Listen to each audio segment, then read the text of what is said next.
Hello everyone and welcome back to my channel. और आज की वीडियो में हम लोग पढ़ने जा रहे हैं कॉस्ट अकाउंटिंग में मटेरियल में हम लोग पढ़ रहे हैं base stock method. LIFO FIFO HIFO method हम लोग कवर कर चुके हैं। अगर आपने वीडियोस नहीं देखी हैं तो लिंक डिस्क्रिप्शन में है, वीडियोस को जरूर देखिएगा।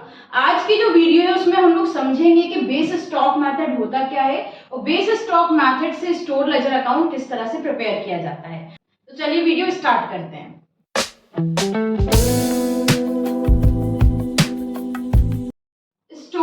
स्टोर लेजर प्रिपेयर किया जाता है उसके बहुत से मेथड्स होते हैं। हर फैक्ट्री में डिफरेंट मेथड फॉलो किए जाते हैं, तो हम लोग वही मेथड्स कवर कर रहे हैं। आज हम लोग बेस स्टॉक समझने वाले हैं कि बेस स्टॉक मेथड से आखिर स्टोर लेजर कैसे प्रिपेयर किया जाता है। तो पहले मीनिंग समझते हैं कि बेस स्टॉक होता क्या है। फर्स्ट पॉइंट में कह रहे हैं यहाँ पर the method is based on the assumption that each enterprise maintain quantity of material in the stock. The quantity is termed as base stock. ये जो मेथड है वो इस अजम्पशन पर बना है कि हर फैक्ट्री में कुछ मटेरियल एज अ स्टॉक निकालकर अलग रख दिया जाता है कि ऐसा ना हो कि कोई मुसीबत का टाइम आ जाए तो हम लोग इस स्टॉक को यूज कर लें। तो हर फैक्ट्री के अंदर स्टोर में क्या किया जाता है, कुछ स्टॉक का कुछ पार्ट कुछ क्वांटिटी निकालकर अलग रख दी जाती है। उसी क्वांटिटी को जो अलग रखी जाती है हम लोग बेस स्टॉक बोलते हैं। देन सेकंड पॉइंट में यहाँ पर बता रहे हैं the base stock is deemed to have been created out of the first lot of purchase and it is valued at that price. तो यहाँ पर बोल रहे हैं कि स्टोर के अंदर जो पहला लॉट खरीदा जाता है, जो पहला स्टॉक आता है, उस पहले स्टॉक में से हमेशा बेस स्टॉक क्रिएट किया जाता है और जिस प्राइस पर पहला स्टॉक आया उसी प्राइस पर बेस स्टॉक क्रिएट किया जाता है। तो अगर मान लो आपके अकाउंट स्टार्ट हो रहे हैं जनवरी मंथ से, तो जनवरी मंथ में आप जो पहला स्टॉक खरीदोगे उसी में से आपको बेस स्टॉक क्रिएट करना है और उसी प्राइस पर क्रिएट करना है। देन थर्ड पॉइंट में कह रहे हैं base stock is carried forward as fix asset. Base stock को यूज नहीं करना है, एज एन इन्वेंट्री यूज नहीं करना है, बल्कि एज अ फिक्स असेट उसे आगे ट्रांसफर करते रहना है, कैरी फॉरवर्ड करते रहना है। जब स्टोर लेजर आप प्रिपेयर करते हो तो वहां पर बेस स्टॉक को अलग लिख दिया जाता है और उसे आगे कैरी फॉरवर्ड किया जाता है, यूज नहीं किया जाएगा, उसमें से कुछ भी इश्यू नहीं किया जाएगा। ठीक है। फोर्थ पॉइंट में बोल रहे हैं any quantity over and above the base stock. Any quantity over and above the base stock is valued in accordance with any other appropriate method. Any other appropriate method कह रहे हैं कि base stock को तो आपने निकाल कर रख दिया जिस प्राइस पर खरीदा था उस प्राइस पर। अब बेस स्टॉक के अलावा जो स्टॉक आपके पास बचा है जिसे आप खरीदोगे और इश्यू करोगे, उस स्टॉक को आप किसी भी मेथड के अकॉर्डिंग, जो एप्रोप्रिएट मेथड हो उसके अकॉर्डिंग स्टोर लेजर प्रिपेयर कर सकते हो। यानी अब जो बचा हुआ स्टॉक है उसे आप फीफो लीफो जो भी मेथड सूटेबल लगे उसके अकॉर्डिंग इश्यू कर सकते हो। फिफ्थ पॉइंट में कह रहे हैं this method can not be used independently. ये मेथड जो होता है इसे इंडिपेंडेंटली हम लोग नहीं यूज कर सकते हैं। It is used with any other method like FIFO और लीफो मेथड। यानी ये मेथड अपना अलग से नहीं यूज कर सकते हो आप कि आपने जिस प्राइस पर अभी खरीदा है वही वाला मटेरियल इशू कर दो, ऐसा नहीं हो सकता। यहाँ पर कोई इंडिपेंडेंट मेथड नहीं है, कोई बेस स्टॉक मेथड में तरीका नहीं है। आपको बेस स्टॉक रखने के बाद जो मटेरियल बचा है उसे या तो फीफो मेथड के अकॉर्डिंग स्टोर लेजर आपको प्रिपेयर करना पड़ेगा या फिर उसकी अकाउंटिंग लीफो मेथड के अकॉर्डिंग करनी पड़ेगी। कोई भी मेथड आप यूज कर सकते हैं, बट अगर क्वेश्चन में मेंशन है मेथड तो आपको वही यूज करना है, वरना फीफो और लीफो मोस्ट सूटेबल मेथड माने जाते हैं। तो चलिए इसका क्वेश्चन करते हैं।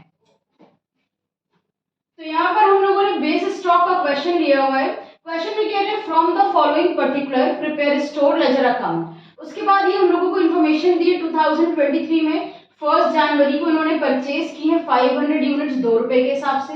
देन 10 जनवरी को फिर से परचेज किया है, इशू परचेज। तो कितना सामान इन्होंने खरीदा है और कितना स्टोर से इशू किया है ये उसकी पूरी इन्फॉर्मेशन हम लोगों को दी है 31 जनवरी तक। उसके बाद लास्ट में कह रहे हैं adopt the base stock method of issue. हमें इशू करने के लिए कौन सा मेथड अडॉप्ट करना है, बेस स्टॉक मेथड अडॉप्ट करना है।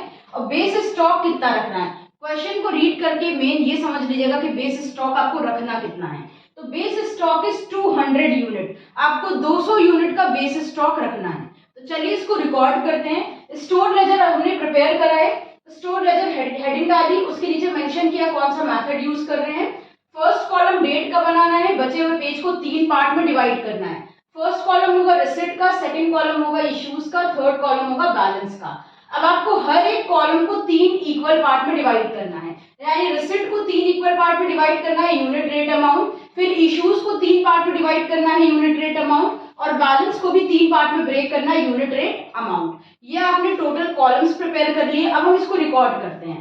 तो रिकॉर्ड करने के लिए आपको सिंपली पहले 1 जनवरी से आ जाएंगे 2023। 1 जनवरी को हम परचेज कर रहे हैं 500 यूनिट्स 2 रुपीज के हिसाब से।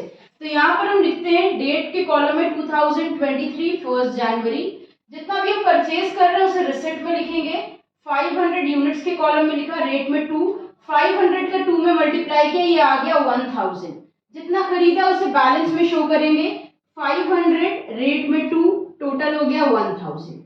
एक डेट का ट्रांजैक्शन कंप्लीट होने के बाद लाइन ड्रॉ करके हम इसे क्लोज कर देंगे। 1 जनवरी का रिकॉर्ड हो गया। नेक्स्ट डेट पे चलते हैं।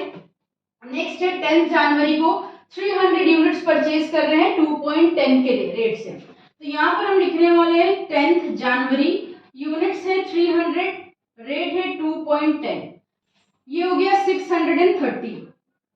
अब इसको कैसे नोट करना है, हम लोग पुराना वाला बैलेंस पहले नीचे नोट करेंगे। 500 2 रुपीज के हिसाब से 1000 की हो गई। फिर जो फ्रेश परचेज है उसे रिकॉर्ड करेंगे 300 यूनिट्स 2.10, ये हो गया 630। और डेट को छोड़ के बाकी कॉलम में लाइन ड्रॉ करते हैं। ये हो गया हमारी रिकॉर्डिंग। 10 जनवरी के बाद 15 जनवरी को हम इशू कर रहे हैं, यानी स्टोर से प्रोडक्शन के लिए डिपार्टमेंट में भेज रहे हैं 600 यूनिट्स। तो अब इसे रिकॉर्ड करते हैं। यहाँ पर डेट डालेंगे 15 जनवरी। इशू कर रहे हैं तो इशू के कॉलम में रिकॉर्ड करना है। अभी आपको देखिए इशू करते टाइम ध्यान रखना है कि आपको बेस स्टॉक कितना मेंटेन करना है, 200 यूनिट्स। तो यहाँ कोई मेथड मेंशन नहीं है कि बेस स्टॉक रखने के बाद, जैसे थ्योरी पोर्शन में हमने समझाया था कि बेस स्टॉक रखने के बाद जो बचा हुआ मटेरियल है उसमें से जब हम इशू करते हैं तो या तो फीफो यूज करेंगे या तो लीफो यूज करेंगे, जैसा कि क्वेश्चन में मेंशन हो। यहाँ क्वेश्चन में कुछ मेंशन नहीं है तो हम फीफो यूज कर लेते हैं। तो क्या हो जाएगा, फीफो मेथड यूज करने वाले हैं हम। यहाँ पे करना क्या है, पहले बेस स्टॉक मेंटेन करना है 200 यूनिट्स का। तो जो हमने फ्रेश परचेज की थी, बेस स्टॉक हमेशा पहले लॉट में से मेंटेन किया जाता है। तो मेरा इस मंथ का पहला लॉट कौन सा है, 500 यूनिट्स 2 रुपीज के हिसाब से। इसमें से 200 यूनिट 2 रुपए वाली, यानी 400 रुपए का हम बेस स्टॉक रख लेंगे, यानी इसको आगे कैरी फॉरवर्ड करते जाएंगे, यूज नहीं करेंगे, इशू नहीं करेंगे।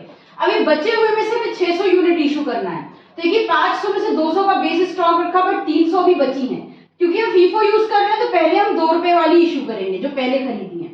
300 2 रुपीज वाली यानी 600 की हम दे देंगे। 600 इशू करना है, अभी 300 इशू करी, 300 और चाहिए। तो ये बाद में जो खरीदी है 2.10 के रेट से, इसको भी हम इशू कर देंगे।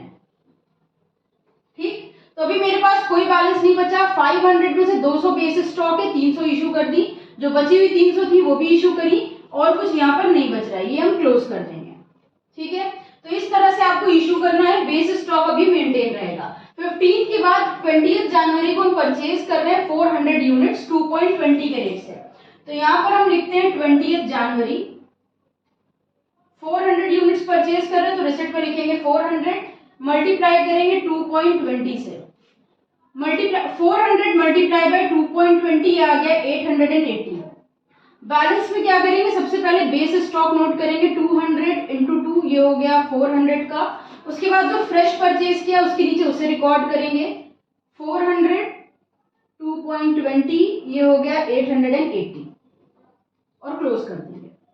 20 जनवरी के बाद 25 जनवरी को हम लोग इशू कर रहे हैं 300 यूनिट्स। तो इशू करते हैं 25 जनवरी 300 यूनिट्स इशू करना है। बेस स्टॉक तो देना नहीं है, base stock as it is लिखा रहेगा। जो 400 खरीदी उनमें से हम 300 इशू कर देते हैं। 300 मल्टीप्लाई बाय 2.20, ये आ जाएगा 660। अब बैलेंस शीट को रिकॉर्ड करते हैं। सबसे पहले बेस स्टॉक लिखेंगे यहाँ पर, फिर बचा हुआ 400 में से 300 इशू कर दिए। अभी हमारे पास 100 यूनिट का बेस स्टॉक है, ये हो गया 220।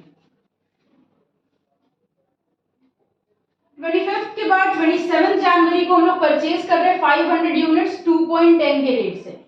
तो यहाँ पर रिकॉर्ड करते हैं 27 जनवरी परचेज की हुई हम लोगों ने 500 यूनिट्स, रेट है 2.10। 500 मल्टीप्लाई बाय 2.10, ये हो गया 1050। अभी बैलेंस रिकॉर्ड करते हैं। जो मेरा पुरानी डेट का बैलेंस है पहले उसे नीचे नोट करेंगे, 200 मल्टीप्लाई बाई 2, 400 का बेस स्टॉक, उसके बाद 100 इंटू 2.20, ये हो गया 220। अभी जो हमने फ्रेश खरीदा हुआ है उसे रिकॉर्ड करते हैं, 500 यूनिट्स मल्टीप्लाई बाई 2.10, ये हो गया 1050। ये क्लोज कर दिया। 27 जनवरी के बाद 31 जनवरी को हम लोग इशू कर रहे हैं 200 यूनिट्स, तो इसे इशू करते हैं। यहाँ पर लिखेंगे जनवरी 31, इशू के कॉलम में आ जाएंगे, हमें 200 यूनिट्स इशू करनी है। बेस स्टॉक को तो लेना नहीं है, base stock as it is balance में नोट डाउन हो जाएगा, नोट डाउन कर दिया। अभी 200 जो इशू करनी है, फीफो मेथड यूज कर रहे हैं, तो बेस स्टॉक के बाद जो खरीदी है पहले उनको इशू करेंगे। तो 200 में से 100 यूनिट्स हम दे देंगे 2.20 वाली। अभी 100 और देना है, उसे इस 500 में से दे देंगे, यानी 2.10 वाली। बैलेंस नोट करते हैं, base stock as it is note कर दिया, ये 100 वाली पूरी इशू हो गई है। 500 में से 100 इशू कर दिए, बची है 400 मल्टीप्लाई बाय 2.10। 400 मल्टीप्लाई बाय 2.10, ये आ गया 840। इसे कर देंगे हम क्लोज। तो क्लोजिंग स्टॉक यहाँ पर निकाल लेते हैं। हमारा क्लोजिंग स्टॉक कैसे आएगा, देखिए 200 यूनिट्स 400 रुपीज की, ये मेरा बेस स्टॉक है, प्लस 840 का और सामान है, दोनों को ऐड करा, ये हो गया 1240। तो इस वक्त अगर हम बात करें तो स्टोर के अंदर मेरा क्लोजिंग स्टॉक है 1240 का और बेस स्टॉक है जिसमें से 400 का। ठीक है, यानी आगे अगर हमें इशू करना है तो सिर्फ हम 840 इशू कर सकते हैं, 400 को नहीं इशू करेंगे। तो ये था बेस स्टॉक का क्वेश्चन। उम्मीद है आपको समझ में आया होगा कि बेस स्टॉक मेथड होता क्या है और उससे स्टोर लेजर अकाउंट किस तरह से प्रिपेयर किया जाता है। वीडियो अगर पसंद आई और थोड़ी सी भी काम की लगी हो तो इसे लाइक और शेयर करिएगा। किसी टॉपिक में अगर डाउट है तो कमेंट में बताइएगा। इंस्टाग्राम पर फॉलो नहीं किया है तो फॉलो जरूर करिएगा। फिर मिलते हैं एक नई वीडियो के साथ। हमारे साथ जुड़े रहने के लिए और वीडियोस को देखते रहने के लिए थैंक यू।